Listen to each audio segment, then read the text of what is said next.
দেখো দিল্লি সুলতানির পরবর্তী পৃষ্ঠা থেকে যে কুতুবউদ্দিন আইবক কে ছিলেন দিল্লি সুলতানি বংশের প্রথম শাসক, তারপরে তার জামাতা ইলতুৎমিশ, তারপরে দিল্লির সুলতানি বংশের প্রথম মহিলা শাসিকা হচ্ছেন বা শাসক হচ্ছেন সুলতানা রাজিয়া বা সুলতান রাজিয়া। ঠিক আছে, তার পথে কী কী বাধা ছিল যখন তিনি সিংহাসনে বসেন ইলতুৎমিশ, যে একদিকে মঙ্গলরা অ্যাটাক করছে, অন্যদিকে সাম্রাজ্যের মধ্যে বিভিন্ন বিদ্রোহী শক্তিকে দমন করতে হচ্ছে তাকে। তারপরে তার পরবর্তীকালে যে উত্তরাধিকারীরা যে বিনা গোলমাল ছাড়াই যে শাসন কার্য পরিচালনা করবে সেটারও জন্য তিনি বিভিন্ন পন্থা অবলম্বন করেন। ঠিক আছে, এগুলো একটু পড়বে। সুলতান রাজিয়া একজন মহিলা শাসিকা ছিলেন, তিনি সুলতানা নয়। আরবি ভাষায় সুলতান শব্দের অর্থ হলো সুলতানের স্ত্রী, সুলতানা তাই বলা যাবে না, এখানে মহিলা সুলতান বলতে হবে। ঠিক আছে, ইলতুৎমিশের সার্থক উত্তরাধিকারী ছিলেন সুলতান রাজিয়া।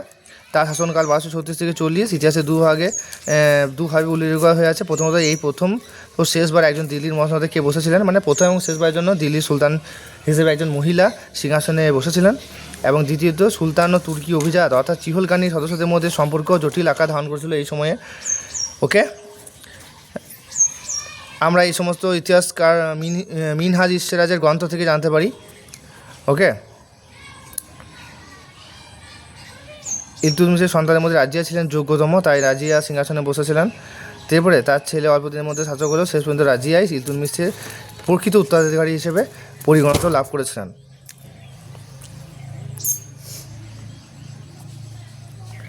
উলেমার আপত্তি থাকা সত্ত্বেও রাজিয়া অমুসলমানদের উপর যে জিজিয়া কর সেটা তুলে দিয়েছিলেন। ঠিক আছে, অন্যদিকে তুর্কি অভিজাতরা মনে করেছিল যে রাজিয়া অতুর্কি অভিজাতদের বেশি গুরুত্ব দিচ্ছেন। এর ফলে দিল্লির বাইরে যে সমস্ত তুর্কি অভিজাতরা ছিল তারা গোড়া থেকেই রাজিয়ার বিরোধিতা করতে শুরু করে, মানে প্রথম থেকেই রাজিয়ার বিরোধিতা করতে শুরু করে যে রাজিয়া অমুসলমানদের জন্য ভাবছে, মুসলমানদের জন্য কিছু ভাবছে না এইভাবে। তারপরে দেখো তুর্কানি চাহিলকানি কথার অর্থ হচ্ছে 40 চক্র বা 40টা তুর্কির একটা গোষ্ঠী, যারা তুর্কি গোষ্ঠীকে শক্তিশালী করে তুলেছিল। 40 চক্র বলা আছে। এই 40 চক্র অবসানকে ঘুরেছিলেন গিয়াসউদ্দিন বলবন। ঠিক আছে, এছাড়াও রাজপুত শক্তিও তার শাসনের বিরোধিতা ছিল, মানে রাজিয়ার যে সিংহাসনে বসেছে তার পেছনে কী কী বাধা ছিল, তাকে কী সমস্ত সমস্যার সম্মুখীন হতে হয়েছিল। একদিকে 40 চক্রের গোষ্ঠীদের সঙ্গে তার মত মিল দেখা যাচ্ছে, তারপরে অন্যদিকে কেউ অমুসলমানদের উপর গুরুত্ব দেওয়ার জন্য তাকে অভিজাতরা ভালো চোখে দেখছে না, তারপরে রাজপুত শক্তিও এইদিকে তার শাসনের বিরোধিতা করছে। এইভাবে তার যে সিংহাসন আরোহণের সময় যে বাধা বিপত্তি এই সমস্ত সম্মুখীন হতে হয় তাকে। তারপরে দেখলাম 1240 খ্রিস্টাব্দে সুলতান রাজিয়ার মৃত্যু হয়ে যায়। ঠিক আছে, এবং এরপর কয়েক বছর দিল্লি অভিজাতদের সঙ্গে সুলতান ইলতুৎমিশের বংশধরদের ক্ষমতা দখলের লড়াই ছিল, মানে তাদের ইলতুৎমিশের যে সমস্ত উত্তরপুরুষ ছিল তাদের ভেতরকার মধ্যে দ্বন্দ্ব দেখতে পাওয়া যায়।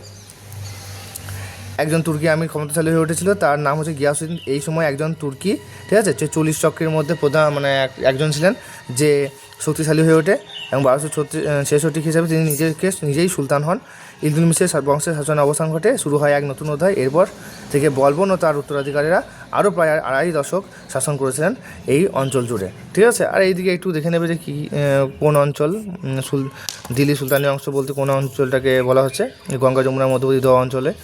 ঠিক আছে, তারপরে তিনি সিজদা পয়বস আইন চালু করেন। সিজদা হচ্ছে যে সম্রাটকে অষ্টাঙ্গিক সশ্রদ্ধা জানানো, পাইবস কথার অর্থ হচ্ছে যে সম্রাটের বা সুলতানের পদযুগলকে চুম্বন করা। এই দুটোই কার আমলে শুরু হয়েছিল?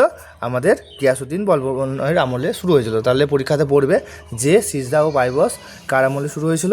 গিয়াসউদ্দিন বলবনের আমলে শুরু হয়েছিল।